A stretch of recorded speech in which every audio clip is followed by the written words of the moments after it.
नमस्कार दोस्तों, स्वागत करता हूं आप सभी का इस YouTube चैनल में जिसका नाम है राहुल अग्रवाल यूपीएससी। तो दोस्तों हम कंटिन्यू करते हैं हमारी डेली प्रैक्टिस एमसीक्यूज की सीरीज को। और दो वीडियोस अभी तक आपको आज और कल में मिले होंगे, उन्हें ज़रूर सॉल्व कीजिएगा। कहीं पे भी आपको कोई भी डाउट रहे, कोई भी चीज़ नहीं समझ में आए, मुझे कमेंट्स में ज़रूर बताएं। तो चलिए, आज का पहला क्वेश्चन है यहाँ पे करंट अफेयर्स का। बेसिकली 3 स्टेटमेंट्स हैं आपके सामने। Consider the following statements regarding RISAT two B R1। Okay, तो इस तरीके की जो भी चीज़ें न्यूज़ में रहती हैं, जो भी सैटेलाइट, जो भी मिशन, चाहे वो इसरो का हो, चाहे वो किसी का भी हो, न्यूज़ में रहता है। ये साइंस एंड टेक का बहुत इंपॉर्टेंट एक टॉपिक हो जाता है। और जिस तरीके से आपने इस बार का प्रीलिम्स का पेपर देखा है 4 तारीख को जो हुआ था, यूपीएससी ने साइंस एंड टेक को काफ़ी ज़्यादा प्रायोरिटी दी है। तो मेरी उम्मीद होगी कि इस साल आपका फोकस भी साइंस एंड टेक्नोलॉजी पे होना चाहिए पहले के मुकाबले ज़्यादा। तो चलिए देखते हैं। पहला स्टेटमेंट है, it is expected to bolster the country's border monitoring measures besides aiding in disaster management, agriculture and tracking forest cover. तो ये बिल्कुल ठीक है। ये जो सैटेलाइट है बेसिकली रीसेट 2B R1, ये कहीं ना कहीं हमारा जो हम डिजास्टर मैनेजमेंट में हमें हेल्प करेगा, साथ ही साथ बॉर्डर में जो मॉनिटरिंग होती है, ठीक है, उसमें हेल्प करेगा, एग्रीकल्चर में हेल्प करेगा, फॉरेस्ट कवर ट्रैक करने में हेल्प करेगा। बिल्कुल पहला स्टेटमेंट करेक्ट है। It was PSLV's 100th successful mission. ये स्टेटमेंट यहाँ पे गलत हो जाएगा बिकॉज ये PSLV का 100th नहीं 50th मिशन था।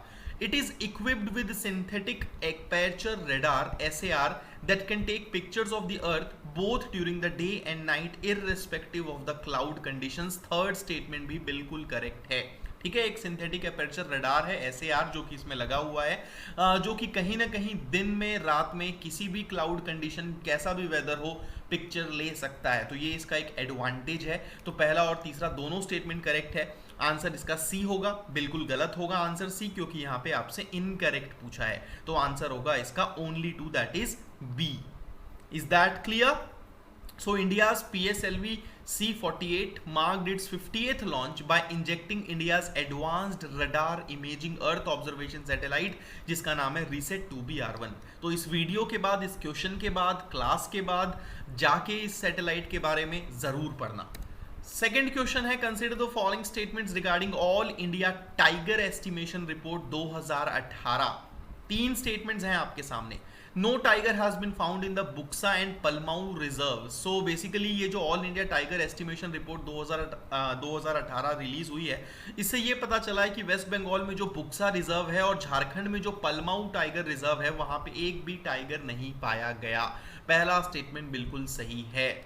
The Dampa Tiger Reserve in Mizoram registered the maximum improvement since 2014। ये स्टेटमेंट गलत है।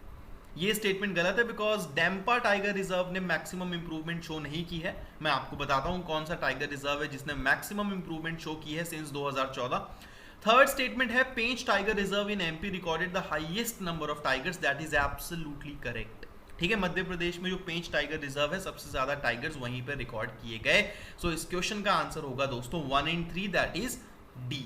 सत्यमंगलम टाइगर रिजर्व है तमिलनाडु का, जिसने 2014 के बाद से मैक्सिमम इंप्रूवमेंट शो की है। ठीक है, मिजोरम में जो डैम्पा और राजाजी रिजर्व है, सॉरी राजाजी तो उत्तराखंड में है और डैम्पा मिजोरम में है। So they are at the bottom of the list.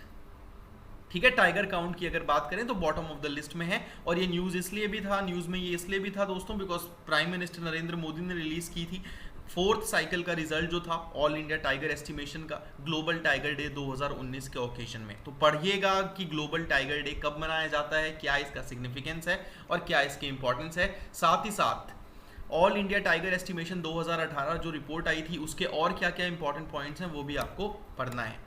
चलिए, which of the following statements are correct in the context of the new Delhi declaration on Asian rhinos 2019। ये बहुत इंपॉर्टेंट चीजें हैं जो मैं आपसे इस वीडियो में आज जो क्वेश्चंस मैं करवा रहा हूं, they are really important, highly important guys. पहला, the new Delhi declaration was adopted at the first meeting of the Asian rhino range countries. ये स्टेटमेंट गलत है, क्योंकि जो न्यू दिल्ली डिक्लेरेशन अडॉप्ट किया गया था वो एशियन राइनो रेंज कंट्रीज की सेकेंड मीटिंग में अडॉप्ट हुआ था, फर्स्ट मीटिंग में नहीं, सेकेंड मीटिंग में। ठीक है, Asian rhino range countries include Bhutan, India, Indonesia, Malaysia, Myanmar and Nepal. तो दोस्तों म्यांमार नहीं आता एशियन राइनो रेंज कंट्रीज में। सेकेंड स्टेटमेंट भी यहाँ पे गलत है। The Asian rhino range countries have also agreed to review the population of 3 Asian rhino species in every 4 years to secure its future. So basically 3 Asian rhino species हैं, आपको पता है, एक है जावा, एक है सुमात्रा और एक है ग्रेटर वन हॉर्न्ड राइनो। तो इन तीनों की पॉपुलेशन को हर 4 साल में रिव्यू करने का फैसला लिया है एशियन राइनो रेंज कंट्रीज ने, ताकि इनके फ्यूचर को सिक्योर किया जा सके। सो थर्ड स्टेटमेंट यहाँ पे बिल्कुल करेक्ट है।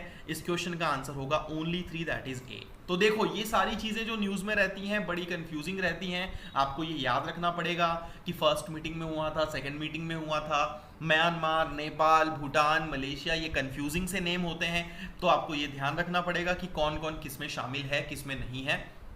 एलिमिनेशन में काफी ज्यादा आपको हेल्प मिलेगी, ठीक है। सो यहाँ पे आप देख सकते हो कौन कौन सी कंट्रीज आती हैं एशियन राइनो रेंज कंट्रीज में। एक है भूटान, फिर इंडिया, फिर इंडोनेशिया, मलेशिया और फिर नेपाल। जो पहली मीटिंग हुई थी एशियन राइनो रेंज स्टेट्स की, वो इंडोनेशिया लैम्पुंग में 2013 में हेल्ड की गई थी, ठीक है। चलिए अब आगे चलते हैं। 3 स्टेटमेंट्स हैं आपके सामने। Consider the following statements about Programme for International Student Assessment, that is PISA.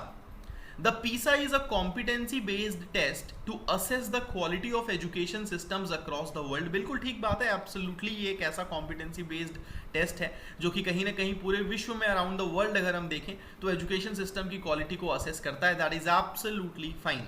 The OECD conducts PISA every 4 years. ये स्टेटमेंट यहाँ पे गलत हो जाएगा दोस्तों, बिकॉज ये एवरी 3 ईयर्स कंडक्ट किया जाता है, ठीक है। It test a students memory and curriculum based knowledge. जी नहीं, PISA की जो टेस्टिंग होती है उसमें किसी स्टूडेंट की मेमोरी को या भैया उसने कितना रट लिया है, कितना याद कर लिया है, उन सारी चीजों को नहीं टेस्ट किया जाता। तो सेकंड और थर्ड यहाँ पे गलत है। करेक्ट आंसर होगा ओनली 1, दैट इज ए, ठीक है। Organisation for Economic Cooperation and Development यानी कि OECD PISA टेस्ट कंडक्ट करता है हर 3 साल में, जिसमें स्टूडेंट की मेमोरी और करिकुलम बेस्ड नॉलेज को टेस्ट नहीं किया जाता। Consider the following statements with respect to Mera Gaon मेरा गौरव। 2 स्टेटमेंट्स आपके सामने हैं, इसका आंसर आपको मुझे बताना है कमेंट्स में। मैं वेट करूंगा, इसका आंसर आपको देना है दोस्तों नीचे कमेंट्स में। कैसा लगा आपको आज का वीडियो, कैसे लगे ये MCQs मुझे जरूर बताइएगा। Keep learning guys and subscribe जरूर कर लें इस यूट्यूब चैनल को जिसका नाम है राहुल अग्रवाल UPSC।